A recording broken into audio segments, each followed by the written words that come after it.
Bienvenue dans le JT de NC News, nous sommes mercredi 16 juin. Ce soir, côté actu, nous reviendrons sur le discours de Sonia Backès à l'ONU, mais aussi sur le bilan parisien de Gilles Brial. Et enfin, nous ferons le point sur l'opération de démantèlement des Blue Boats de ce matin.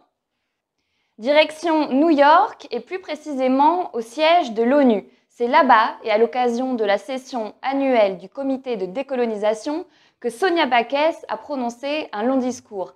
À quelques mois du 3e référendum, Sonia Backès tenait en effet à faire entendre la voix des loyalistes.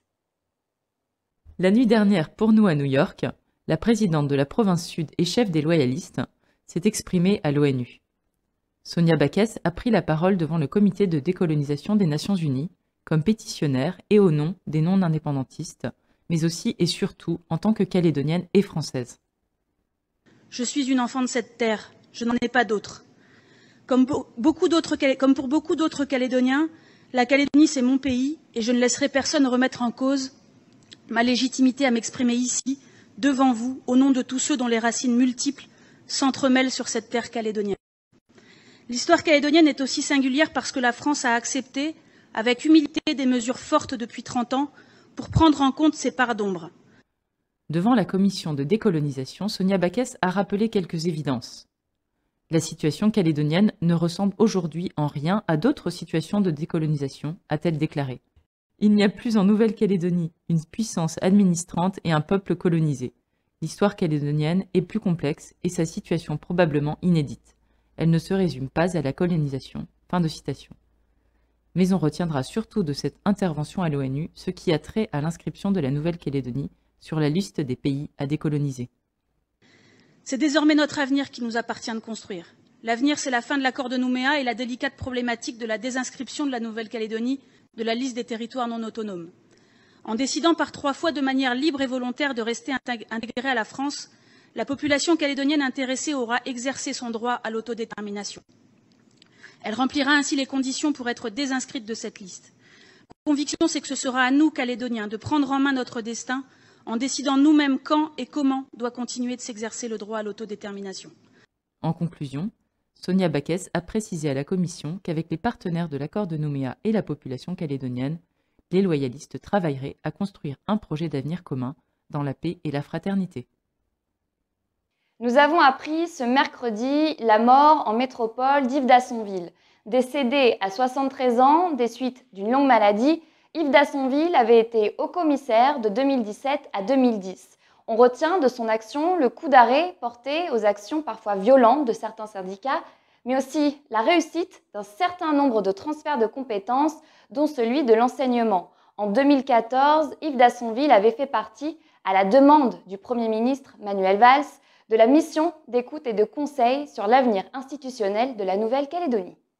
Politique, Gilles Brial, membre de la délégation loyaliste et président du MPC, est lui aussi de retour de Paris. Hier, son parti organisait une réunion publique, l'occasion pour Gilles Brial de revenir sur le contenu des discussions avec l'État. Il est interrogé par Beryl Ziegler. Positif pour la délégation des loyalistes, mais positif pour les Calédoniens en général.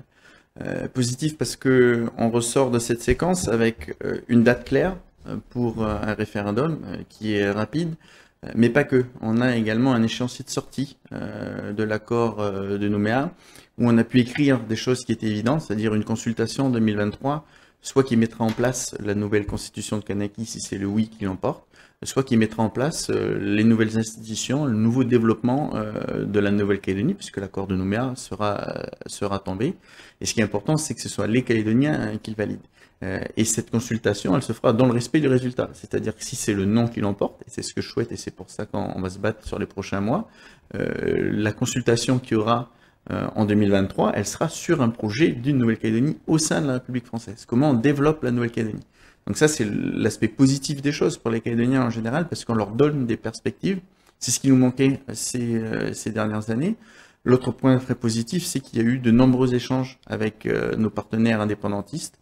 Il y a un État qui a repris pleinement sa place avec un ministre de l'Outre-mer, il faut le souligner, Sébastien Lecornu. Moi, j'ai jamais vu un ministre autant investi que lui. Il s'est vraiment impliqué dans cette séquence. Il a été là pour nous Du matin au soir, il nous a reçus les uns après les autres, il nous a mis des contacts. On a travaillé sur le document du oui et le non avec des experts inimaginables sur la qualité des échanges qu'il y a eu. Donc c'est vraiment une séquence positive, pas que pour les délégations, mais vraiment pour l'ensemble des Calédoniens. Les Calédoniens vaccinés vont pouvoir profiter d'un pass sanitaire. Le gouvernement a en effet décidé qu'à compter de début juillet, les personnes vaccinées en Nouvelle-Calédonie pourront se voir délivrer auprès d'un guichet unique un certificat muni d'un QR code. Ce certificat, authentifié et sécurisé, pourra être scanné et ainsi justifié de leur statut vaccinal.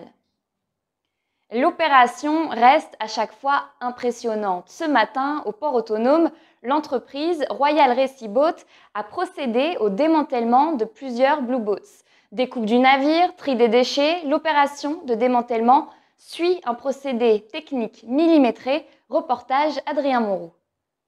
Au port autonome, le chantier de démantèlement des navires de pêche vietnamiens dits Blue Boats est en cours de finalisation. Pris en situation de pêche illégale, ils avaient été arraisonnés par les autorités maritimes en 2016. Leur déconstruction est aujourd'hui assurée par la société Royal Racy Boat. Ici, vous avez les coques, le solde des coques. Donc plutôt que de les démolir et de les broyer et de les enterrer, on a préféré opter pour une revalorisation de ces coques.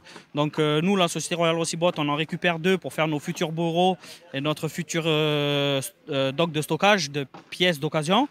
Et celle-là que vous voyez en face de moi, elle va être récupérée par une entreprise de Païta qui va faire un salon pour les employés pour un moment de détente. Ici, vous pouvez voir nos équipes en train de défibrer les capots du dessus. Donc, on fait ça pourquoi? Pour séparer au maximum les matériaux dans le but de revaloriser à 100% tous les matériaux que vous pouvez voir. Ainsi, certains matériaux issus de ces bateaux serviront à l'habillage des espaces intérieurs de la station N, située à la gare maritime de la zone portuaire à Nouville. On a une volonté de la part du gouvernement de la Nouvelle-Calédonie de faire un lieu totem pour les startups calédoniennes. Donc le lieu de la station N a été choisi, c'est une ancienne gare maritime. Et justement pour garder un peu l'esprit maritime de cette zone portuaire, on a fait le choix de recycler les panneaux de bois des Blue Boats pour aménager la station N. C'est-à-dire que ce sera un lieu qui sera dédié au numérique, mais avec cet esprit maritime. Soutenu par le gouvernement, le traitement des navires hors d'usage fait partie des filières porteuses pour le développement de l'économie bleue et circulaire en Nouvelle-Calédonie. Un mot de sport et de l'Euro pour terminer. La France a réussi son entame de championnat en battant l'Allemagne à Munich 1-0. Dans un match passionnant, la défense française, très sollicitée, a parfaitement tenu et mis à mal les attaques allemandes. À noter que Mbappé et Benzema ont marqué, mais ces 2 buts, dont celui magnifique de Kylian Mbappé, ont été tous les 2 refusés pour hors-jeu. Merci d'avoir suivi notre JT et avant de se quitter, je vous invite à tous télécharger l'application NC News pour tenter de remporter un week-end pour 2 personnes au Sheraton.